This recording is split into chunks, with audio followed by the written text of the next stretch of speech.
தேசிய ஜனநாயக கூட்டணியிலே அங்கம் வகித்திருக்கின்ற போற்றுதலுக்குரிய கூட்டணி கட்சிகளினுடைய ஆற்றல் மிகு நிர்வாகிகளே, பெரியோர்களே, தாய்மார்களே, அனைவருக்கும் வணக்கம். வர இருக்கிற 23ஆம் தேதி நடைபெற இருக்கிற சட்டமன்ற தேர்தலில் நம்முடைய கோபிச்செட்டிப்பாளையம் சட்டமன்ற தொகுதியில் அனைத்து இந்திய அண்ணா திராவிட முன்னேற்ற கழகத்தினுடைய வெற்றி வேட்பாளராக களம் காணுகிற அன்பு சகோதரர் பிரபு அவர்களுக்கு நம்முடைய வாக்குகளை எல்லாம் இரட்டை இலை சின்னத்திலே தர வேண்டும் என்று கேட்டு, இன்னும் கொஞ்ச நேரத்தில் தமிழ்நாட்டினுடைய அடுத்த முதலமைச்சர் போற்றுதலுக்குரிய புரட்சி தமிழர் அண்ணன் எடப்பாடியார் அவர்கள் இந்த இடத்திலே உரையாற்ற இருக்கிறார். அன்பான பெரியோர்களே, நாம இப்ப கிட்டத்தட்ட இந்த தேர்தல் பிரச்சாரம் தொடங்கின காலத்திலிருந்து மிக தெளிவாக தமிழ்நாட்டிற்கு ஏன் ஆட்சி மாற்றம் வேண்டும் என்பதை அழுத்தம் திருத்தமா எல்லா இடமும் சொல்லிட்டு வரோம்.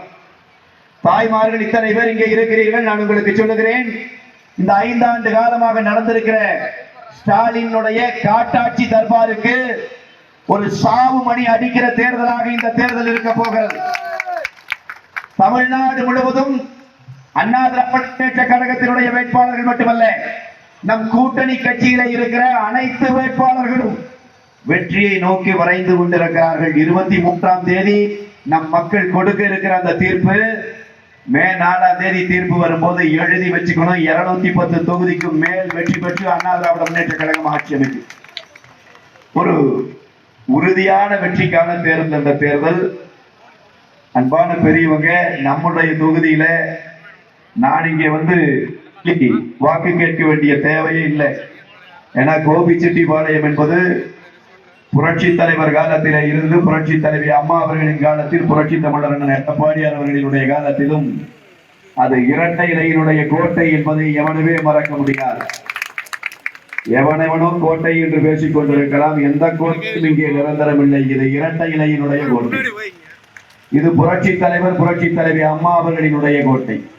ஆனால் என் அன்பு சொந்தங்களுக்கு நான் சொல்லுவேன், சாதாரண ஒரு விவசாய குடும்பத்திலே பிறந்து தமிழ்நாட்டினுடைய முதலமைச்சர் என்கிற உச்ச இடத்தை தொட்டவர் நம்முடைய பொதுச் செயலாளர் புரட்சி தமிழர் எடப்பாடியார்.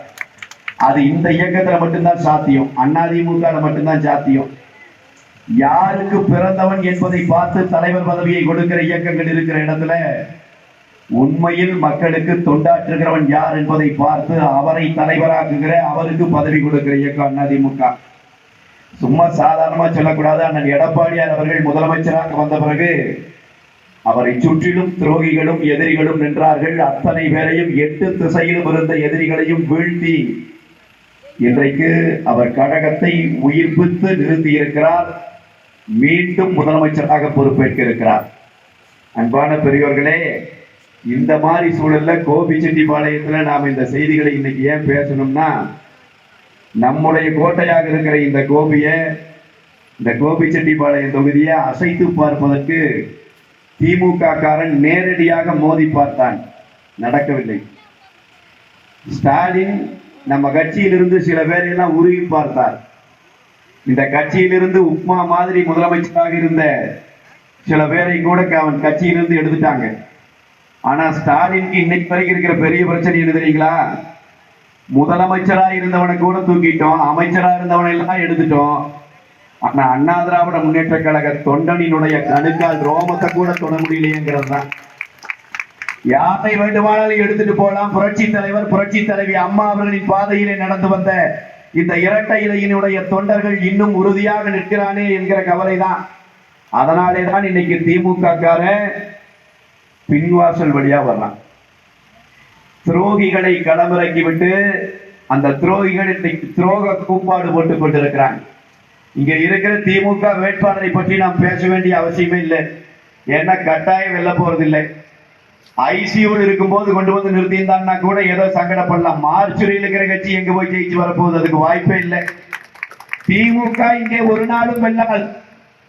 ஆனா அண்ணா திராவிட முன்னேற்ற கழகத்தினுடைய வாக்குகளை எப்படியாவது சிதறடிக்க செய்தால் நாம் குறுக்கு வழியிலே மேலேறிவிட முடியுமா என்று சில வல்லூறுகளை ஸ்டாலின் கும்பல் களமிறக்கி இருக்கிறது. ஆனால் அவன் சூரியன் சின்னத்தில் இல்லாமல் வேறு சின்னத்திலே புகுந்திருக்கிறான்.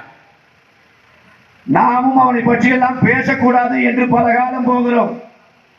நம்முடைய பொதுச் செயலாளர் யாரையும் மரியாதை குறைவாக, தகுதி குறைவாக பேசிவிடாதீர்கள் என்று மீண்டும் மீண்டும் நம்மை அறிவுறுத்துகிறார். அதனால போறோம். ஆனாலும் கூட மலத்தை மலம் என்றுதானே சொல்ல முடியும். அதற்கு எப்படி நாம் மாண்புமிகு பெயர் கொடுக்க முடியும்? இன்னைக்கு ஒரு இதே தொகுதியில இந்த அண்ணா திராவிட முன்னேற்ற கழகம் இங்க நிக்கிற இந்த தோழர்கள், இந்த பெரியவங்க இருக்கிறாங்க பார்த்தீங்களா, எங்க அப்பா வயசுக்கு மேல இருக்கு இந்த ஐயனுக்கெல்லாம். 50 வருஷமா இந்த ஐயன் எல்லாம் இத்தனை பேர் நின்றுட்டு இருக்கிற இத்தனை தொண்டர்களும் தோழர்களும் போஸ்ட் ஒட்டி, இத்தனை பேர் ஓட்டு கேட்டு, இத்தனை பேர் தெரு தெருவா நடந்து, அவன் சொந்த வேலையை விட்டு போட்டு, சொந்த குடும்பத்தை விட்டு போட்டு, நாயா பேயா அலைஞ்சு நம்ம கட்சி, நம்ம தலைவர்கள், நம்ம அம்மாவுக்காக பண்ணணும்னு சொல்லி இங்கிருந்து ஒரு சட்டமன்ற உறுப்பினரை தேர்ந்தெடுத்து தொடர்ச்சியா சட்டமன்ற உறுப்பினர்கிற இடம் கொடுத்தா இன்னைக்கு அது என்னெல்லாம் பேசுது என்பதை நினைக்கிற போது உண்மையிலேயே நெஞ்சு சுடுகிறது. திரு செங்கோட்டையன் இங்க பேசுற போது 2-3 நாளைக்கு முன்னாடி பேசிட்டு போயிருக்கிறாரு. நாம பார்த்தோம். நான் தான் முதலமைச்சர் ஆயிருக்கணும். எனக்கு முன்னாடி அண்ணன் சொன்ன மாதிரி என்ன ஈன புத்திடாது, என்னடா இது ஈன புத்தி பெருமம். நான் தான் முதலமைச்சர் ஆயிருக்கணும். நைட் எல்லாம் நான் தான் முதலமைச்சரா இருந்தேன், வெடிஞ்சுன்னு முதலமைச்சரா மாறி போச்சுக்கிறேன். நீ நைட்டு மட்டும்தான் முதலமைச்சரா இருந்த, அதுதான் பிரச்சனையே. செங்கோட்டையில நீ பேசுறத திருப்பி நாங்க பேசணும்னா தெருவுல வேட்டு கட்டிட்டு நீ நடமாட முடியாது. செல்ற பயணி, நீ செல்ற பயணி. ராத்திரி நான் தான் முதலமைச்சரா இருந்தேங்கிறான். எனக்கு முன்னாடி அந்த ஏகேஎஸ் கேட்டாரு, ஏய் செங்கோட்டைய சரியான ஆம்பளை, நீ நல்ல ஆம்பளை, நல்ல குடும்பத்துல பிறந்தவன், நீ இதே இடத்துல மேல ஓட்டு எங்களுக்கு பதில் சொல்லணும். எதற்காக உன்னுடைய அமைச்சர் பதவியை புரட்சி தலைவி அம்மா எடுத்தாங்க? எதுக்காக எடுத்தாங்க? இவன் நம்மளை பார்த்து பேசுறான், துரோகம் பண்ணிட்டாங்களா? ஏய், கட்டில பொண்டாட்டிக்கும் பெத்த பையனுக்குமே துரோகம் பண்ண ஈன பிறந்தாண்டி நீ பேசுற ஒரு கட்சியினுடைய தலைவரை, தமிழ்நாட்டின் எதிர்கட்சி தலைவரை, அடுத்த முதலமைச்சரை பார்த்து இவன் பேசுறான். நான் சொல்றேன், செங்கோட்டையினுடைய மனைவியும் மகனும் புரட்சி தலைவி அம்மா அவர்களை தலைமைச் செயலகத்தில் போய் பார்த்தாங்க. அம்மா, இவனை நீங்க எம்எல்ஏ ஆக்கி இருக்கிறீங்க, மந்திரி ஆக்கி இருக்கிறீங்க, ஆனா இந்த புறம்போக்கு கண்ட பொம்பளை முன்னாடி தெரியுது. தயவு செய்து எங்க குடும்பம், நான் சொல்ல இந்த வார்த்தையை சத்தியமணி சொல்றது, நான் சொல்லல. இந்த செங்கோட்டையுடைய மனைவி புரட்சி தலைவி அம்மா பார்த்து சொன்னாங்க, இவன் பொம்பளை வினாடி தெரியுறானுங்க அம்மா, இந்த ஈன பொழப்பு பொழைக்கிறான், தயவு கூர்ந்து இவனுடைய அமைச்சர் பதவியை எடுத்து விடுங்கன்னு கேட்ட பிறகு காரி மூஞ்சியில துப்பி செருப்பால் அடிச்சு புரட்சி தலைவி அம்மா அமைச்சர் துப்பினாங்க. அதன் பிறகு சட்டமன்ற உறுப்பினராக கொடுத்ததே இது எங்காவது திருந்தி இருக்குமான்னு செக் பண்றதுக்கு தான். சட்டமன்ற உறுப்பினராக வந்த பிறகும் இந்த செங்கோட்டையனுக்கு அம்மா அமைச்சர் பதவி கொடுக்கல. நான் சொல்லுகிறேன், செங்கோட்டையன் அவர்களே, இன்றைக்கு வந்து கொஞ்சம் கூட நாக்கிலே நரம்பு இல்லாமல், கொஞ்சம் கூட ரத்தத்திலே நன்றி உணர்ச்சி இல்லாமல் பேசுகிறீர்களே. இந்த செங்கோட்டையனுக்கு அமைச்சர் பதவி கொடுத்ததும், மாவட்ட செயலாளர் ஆக்கி அழகு பார்த்ததும், இன்றைக்கு யாரை இந்த செங்கோட்டையன் வசைபாடி கொண்டிருக்கிறானோ அந்த புரட்சி தமிழர் அண்ணன் எடப்பாடியார் தான். அவர் ஓட்ட பிச்சை இவருக்கு இந்த மந்திரி பதவி. சரியான ஆள் நீ மறுக்கணும். இந்த இடத்துல இதே இடத்துல மேல போட்டு நீ சரியான ஆம்பளை, நீ மறுக்கணும். அம்மா கொடுத்தாங்களா அமைச்சர் பதவி? அமைச்சராகவே இல்லாத நீ எப்படி முதலமைச்சராக? எப்படி முதலமைச்சராக? என் கையில பொட்டி இல்லைங்க. என்னென்ன பேசுறா, என்னென்ன அயோக்கியத்தனம். நான் கேட்கிற, செங்கோட்டையனை போல துரோகம் செஞ்சு ஒருத்தன் உலகத்துல பார்க்க முடியுமா? ரத்தத்திலேயே துரோகம் கலந்திருக்கிற ஒரு ஈனப்பாவி.